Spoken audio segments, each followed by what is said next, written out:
Salut les aventureux et aventureuses. On vient de partir officiellement cet après-midi pour faire le sentier Le Fjord du Parc national du Fjord du Saguenay. Donc on a 42 km au menu qu'on va faire en 4 jours, 3 nuits en camping. On est deux, moi et mon amoureux.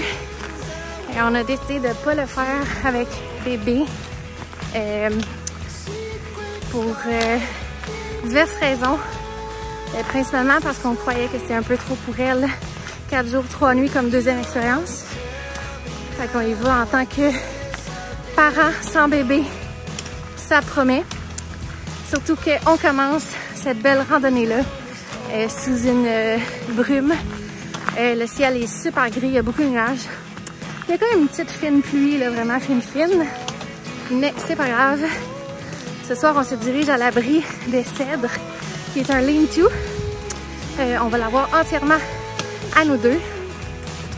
On va peut-être monter la tente à l'intérieur, peut-être pas. On verra rendu là.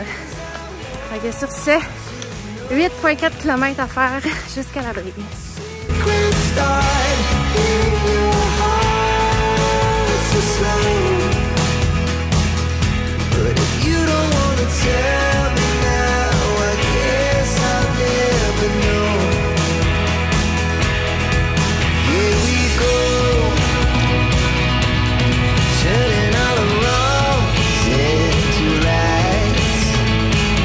Donc, comme vous pouvez en juger avec mon manteau tout mouillé, mes lunettes embuées, il pleut c'est timide. On a fait 3 km à date, le 2,4 km sur la route de vélo, je pourrais dire, jusqu'à la halte au Beluga. On n'est pas allé voir la halte au Beluga parce qu'il fait pas assez beau. Puis, rendu à la halte au Beluga, on a bifurqué dans le sentier de longue randonnée qui là devient un sentier plus de terre avec boue et racines.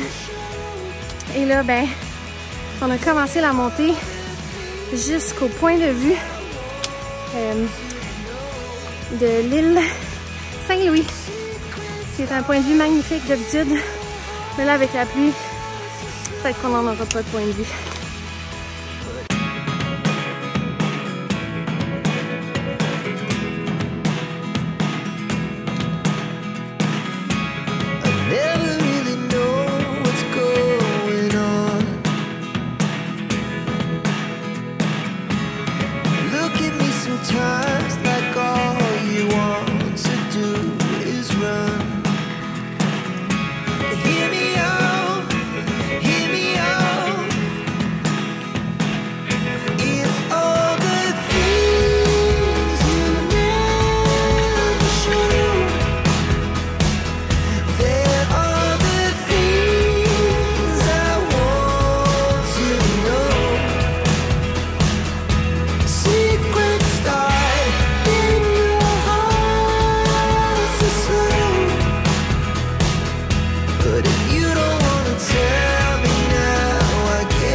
Matin numéro 1, dans le fond la deuxième journée de notre aventure de 4 jours sur le sentier Le Fjord. On a dormi à l'abri des cèdres, l'abri 3 murs des cèdres. Ça s'est quand même bien passé, mis à part qu'on est arrivé à la lampe frontale hier soir, parce qu'avec la route Québec, Saguenay, etc., on a commencé le sentier tard, très tard. Donc on a fini à la frontale. Ce qui a fait en sorte qu'on a monté le campement, on a mangé, puis on s'est pas mal couché. On n'a pas pu en profiter tant que ça. Et là, surprise, au moment de se coucher, je me rends compte que notre matelas est dégonflé, trop dégonflé. Je sais qu'avec la variation de température, des fois, ça fait dégonfler un peu les matelas, mais là, c'était vraiment comme trop dégonflé. Fait que on dirait que je savais au fond de moi qu'il était percé, mais on a décidé de le regonfler quand même. On s'est couché. Puis écoute, 1 heure plus tard, moi je me suis réveillée incapable de dormir parce que j'étais vraiment sur le bois directement. C'était pas confortable. Fait que c'est ça. Fait que bref, on a passé une mauvaise nuit. Moi j'ai presque pas dormi. Fait que ce matin, on a décidé d'appeler la CEPAC pour savoir s'il y avait encore de la place dans les 2 prochains refuges qui vont être sur notre chemin. Et il y avait encore de la place. Fait que j'ai fait changer la réservation. Au lieu de dormir en camping, on va dormir en refuge. Puis dans les refuges à CEPAC, il y a des matelas. Fait qu'on va être un peu plus confortable. On va pouvoir mieux récupérer, se reposer. Parce qu'en dehors de cette rando-là, ben, on est des nouveaux parents. Fait que ça serait le fun qu'on puisse revenir à la maison pas encore plus en mauvais état qu'on était au départ. Fait que c'est ça, j'ai bien hâte, ça m'excite quand même parce que les refuges de la CEPAC ici, particulièrement dans le sentier de Fjord, sont complètement épiques, sont magnifiques, vraiment incroyables comme refuge. Puis j'ai réussi à faire changer en fait ma réservation, ce qui a fait en sorte que j'ai pas complètement perdu les nuits de camping. Là, ils ont pu prendre un certain montant de ce que j'avais déjà réservé pour appliquer sur ma réservation de refuge. Donc au final, ça l'a coûté un peu plus de sous, évidemment, mais c'est quand même très raisonnable. Puis là, ben aujourd'hui, au lieu d'avoir 17 km à faire, on a 10 km. Fait que les journées sont un petit peu mieux réparties. Au lieu d'avoir une grosse journée aujourd'hui, une petite journée demain, on a comme 3 journées pas mal semblables de 10-12 km. Fait que on continue la journée.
Il nous reste environ 1,5 km avant d'arriver au refuge de l'Anse Creuse.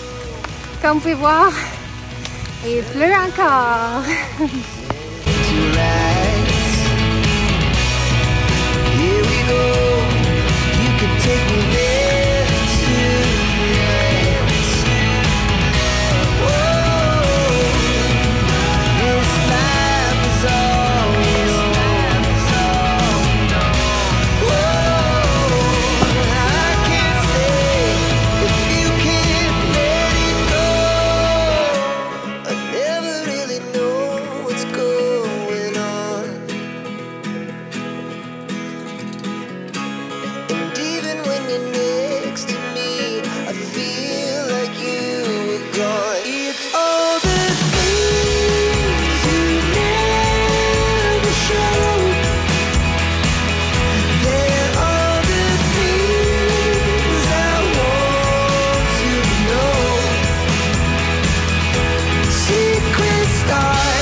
Bon matin! Donc, matin numéro 2, avec une nuit en refuge cette fois-ci. On entame la journée numéro 3 qui est déjà bien entamée, laissez-moi vous dire, parce qu'on vient faire une pas pire montée pour arriver à ce magnifique point de vue. Comme vous pouvez voir, il y a beaucoup de brouillard au niveau du fjord, mais là, on est tellement haut que ça donne l'impression d'être sur le dessus du brouillard, fait que ça donne des paysages complètement magnifiques. Le ciel bleu est enfin sorti. Fait qu'on va peut-être avoir 2 belles journées pour la fin de notre randonnée parce que les 2 premières, ils étaient mouillés. Fait qu'aujourd'hui, on a 12 km à faire pour se rendre à l'autre refuge, le refuge Cap à la Boule, qui est un refuge magnifique, perché là, vraiment en hauteur sur les roches. Et ça va être notre dernière nuit parce que demain, c'est notre dernière journée avant de sortir du sentier.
Ça, c'est la plateforme qu'on était supposé dormir hier, mais que finalement, on a changé nos réservations pour dormir en refuge. Puis le refuge, il est à peu près 7 km avant le camping qu'on était supposé venir hier. Regardez ça, comment c'est magnifique comme endroit. Ça s'appelle la Pointe à Passe-Pierre. Si vous êtes mindé de venir faire une nuit ici, c'est possible parce que à environ 6 km, non même pas, environ 5 km, il y a un petit stationnement sous les pylônes électriques.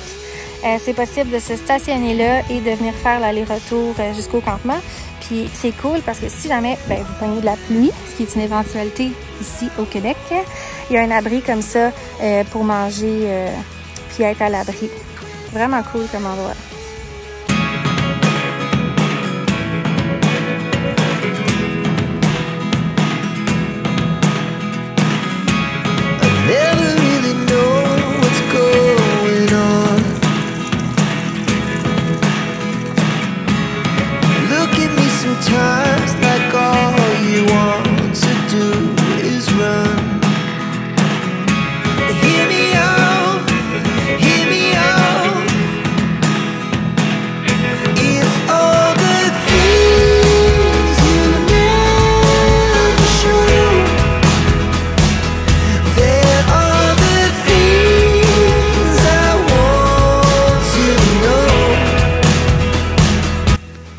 On est présentement rendu au Cap à la Boule, qui est un cap rocheux, comme vous pouvez voir, en dessous des pylônes électriques.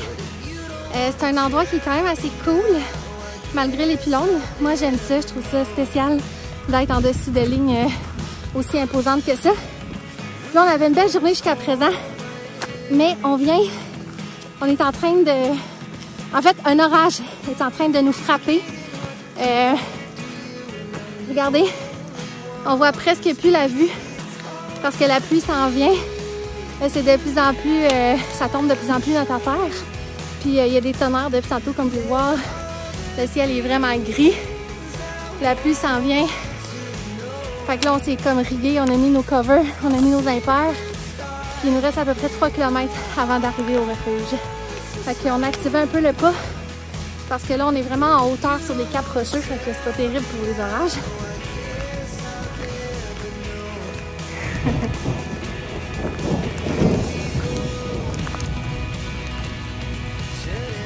J'espère que vous l'avez entendu. Fait que sur ce, nous autres on se dépêche pour rentrer dans le bois.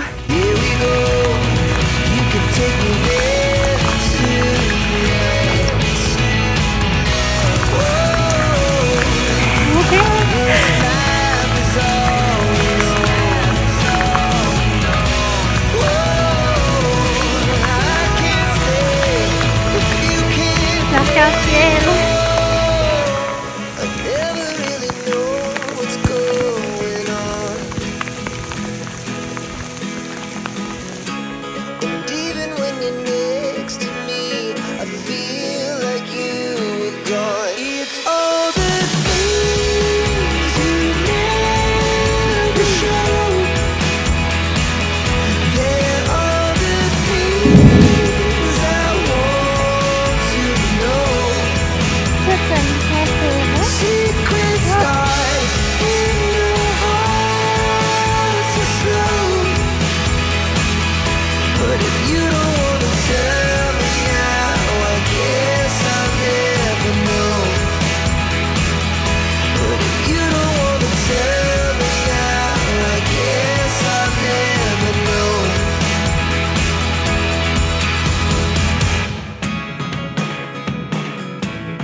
3, donc 4e journée qu'on entame. Je vous avouerai que ça n'a pas été un matin rose pour moi. Là, ça va bien. On a commencé à marcher, ça doit faire 15 minutes. Mais je me suis réveillée là, vraiment étourdie. J'ai de la misère à m'asseoir dans mon lit. Je sais pas pourquoi. Peut-être que j'étais déshydratée. J'ai peut-être pas bu assez d'eau. Peut-être pas mangé assez de protéines. C'est quand même un sentier qui est difficile, là. Fait que, tu sais, on parle de 4, 5, 6, 7 heures de marche. Bon, là, il y a un petit peu d'eau. Sans arrêt, tu sais, à être essoufflée puis à suer. Fait que bref, je manque peut-être de quelque chose. Mais là, ça va mieux. Puis on a 10 km à faire aujourd'hui. Et on a une navette à prendre à 13 heures. Fait qu'il faut se timer. Faut calculer notre temps pour être sûr d'arriver à Tadoussac pour 13 heures à l'auberge de jeunesse parce qu'on prend la navette avec eux. Dans le fond, ils viennent nous porter en voiture à notre voiture qui est au départ du sentier. D'habitude, j'aime bien faire le contraire, c'est-à-dire de stationner ma voiture à la fin d'un sentier et de prendre la navette ou le transport en question pour m'apporter au début. Comme ça, à la fin, ben, tu te sens pas pressé, ta voiture est déjà prête. Elle est déjà à la fin et elle t'attend. Mais là, il n'y avait pas de possibilité de navette mardi quand on a commencé le sentier. Donc aujourd'hui, on se time pour arriver à 13 h pour prendre la navette. Et c'est ça, 10 km à faire, dont le mont Adela-Lessard, un mont à Tadoussac. Puis ça va bien aller, je pense. Beaucoup de montées, beaucoup de descentes. Ce ne sera pas une journée facile, mais on s'en va à la maison. On va pouvoir bien manger, bien boire, puis voir notre petite cocotte.